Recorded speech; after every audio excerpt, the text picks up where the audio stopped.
এটা সপ্তাহত RPFৰ অভিযানত 168 কেজিতকৈ অধিক গাঞ্জা উদ্ধাৰ কৰিছে। যাত্ৰীৰ সামগ্ৰী চুৰি কৰা 7জন চোৰক আটক কৰিবলৈ সক্ষম হৈছে।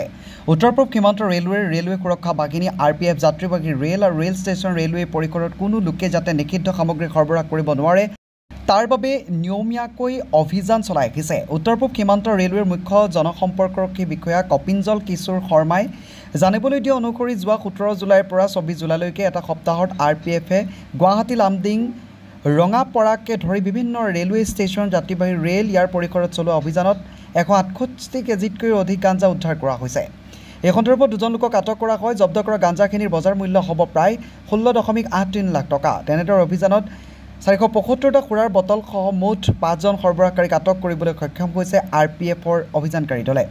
ইয়াৰ উপৰিও যাত্ৰীৰ সামগ্ৰী চুৰি কৰা 7জন চোৰক আটক কৰাৰ লগতে তেওঁলোকৰ পৰা 6টা চুৰি মোবাইল ফোন, এটা লেপটপ আৰু 1.19 লাখ টকা নগদ ধন উদ্ধাৰ কৰা হয়। অভিযানকালত আটক কৰা সকলৰ বিৰুদ্ধে আইনগত ব্যৱস্থা গ্ৰহণৰ বাবে চৰকাৰী ৰেলৱে আৰক্ষীক গতাই দিয়া হয়।